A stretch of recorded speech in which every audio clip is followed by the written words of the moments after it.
আসসালামু আলাইকুম, সবাই কেমন আছেন? আশা করি সবাই ভালো আছেন। আজকে সবজি দিয়ে মাছ রান্না করবো, মানে বেগুন, আলু আর হচ্ছে ফুলকপি। তো এগুলো এখন কেটে নিচ্ছি। এখন আমার ছেলে ভিডিও করতেছে আর আমাকে দিয়ে মানে ওই যে কি বলে না, মুভি বানায় যে ডিরেক্টরের মধ্যে ডিরেকশন দিতেছে 3, 2, 1, তারপরে আর কি বলতেছে অ্যাকশন, এরকম করে। তো বেগুন কাটা শেষ। এরপরে এখানে পুরনো একটা ফুলকপি আছে, তো এটা কেটে নিব, সাথে একটু আলু দিব। এই যে ফ্রিজে একটা ফুলকপি ছিল, এখন বাসি বলাতে আমার ছেলের মানে গায়ে লাগছে। বাসি কেন বলতেছি, আসলে আগের আনা ফুলকপি ছিল, তো এটা অর্ধেক রেখে দিয়েছিলাম, আরও 4টা ফুলকপি আছে। তো ভাবলাম যে আগেরটা আগে শেষ করে ফেলি, তারপরে নতুনগুলো খাবো আর কি। ছোটোবেলায় এত ক্রিয়েটিভ ছিলাম, মানে এই ফুলকপিগুলো কাইটা না এখানে নেল পালিশ লাগাইতাম, নেল পালিশ লাগিয়ে তারপর খাতার মধ্যে এভাবে সাপ দিয়ে গাছ বানাইতাম। আর এখনকার ছেলেমেয়েরা কত স্পেশাল, তাদের কত কিছু লাগে, তারপরেও তাদের ক্রিয়েটিভ মাইন্ড ক্রিয়েট হয় না।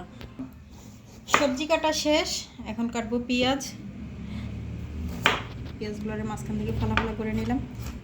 আমি এত ছুরি দিয়ে কাটতে এক্সপার্ট না, আমি বড়ি দিয়ে কাটতে এক্সপার্ট। আমার ছেলে আমাকে মানে এত বেশি আধুনিক বানাইতে চায়, কিন্তু মায়েরা তো সবসময় ব্যাকডেটেড থাকে, তো আমিও আমার ছেলের কাছে ব্যাকডেটেড। ওরে আমি বলতেছি যে পাকঘর থেকে আলু নিয়ে আসো, সে আলু খুঁজে পাচ্ছে না। তো বললাম যে আসো, এটা নিয়ে একটা ফানি ভিডিও বানাই, কিন্তু তা আসবে না। শুধু পিছন থেকে মাস্টারি করতে পারবে, ডিরেকশন দিতে পারবে। আর এখন মাছে হলুদ লবণ মাখায় একটু ম্যারিনেট করে রাখতেছি মাছটা ফ্রাই করার জন্য। আর এদিকে সবজি কাটা শেষ, পেঁয়াজও কাটা শেষ, তারপরে যাবো রান্না।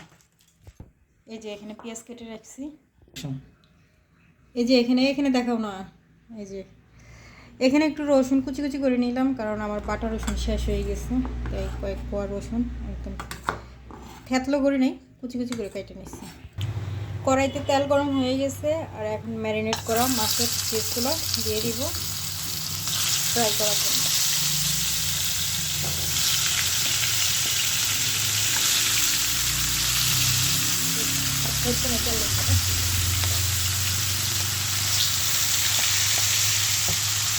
আমি আবার তেল গরম করে এগুলোতে ভয় লাগে বেশি আমার। কোনো কিছু ভাজতে নিলে যদি ভয় লাগে, তো নিজের সেফটির জন্য ঢাকনা দিয়ে নেবেন। আমি সবসময় এটা করে থাকি। মাছগুলো এক পাশ ভাজা হয়ে গেছে, আর এক পাশ উল্টো দিয়ে ভেজে নেবেন।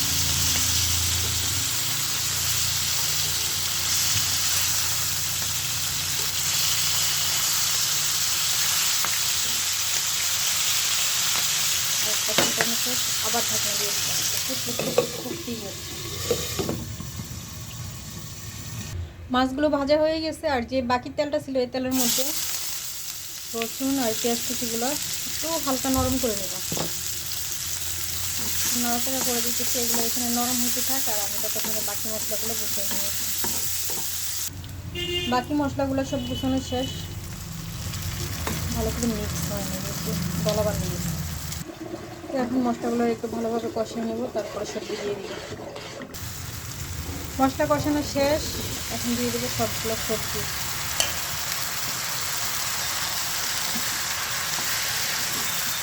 সবজি পরিমাণে বেশি হয়ে যাওয়াতে আর আলু দিয়ে নেই, আর আলুগুলো ছোটো ছিল, ওগুলো খুলতে একটু সময় লাগবে, এই কারণে দিয়ে নেই আর কি।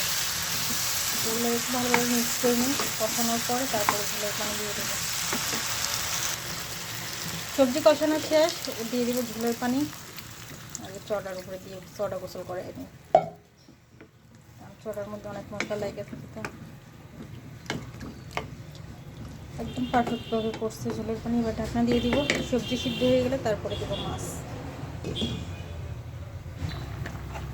সবজি 70% সিদ্ধ হয়ে গেছে, এখন দিয়ে দিব মাছ, তারপরে দিয়ে দেবো একটু টমেটো।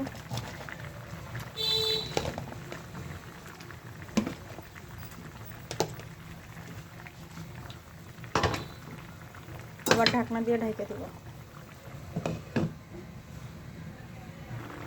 ফ্রিজ থেকে টমেটো তুলতে পারি না, 2 পিস তুলতে পারছি, 2 পিসই দিয়ে দিলাম। এখন আর শক্তি নেই ফ্রিজ থেকে টমেটো তোলার। রান্না হয়ে গেছে,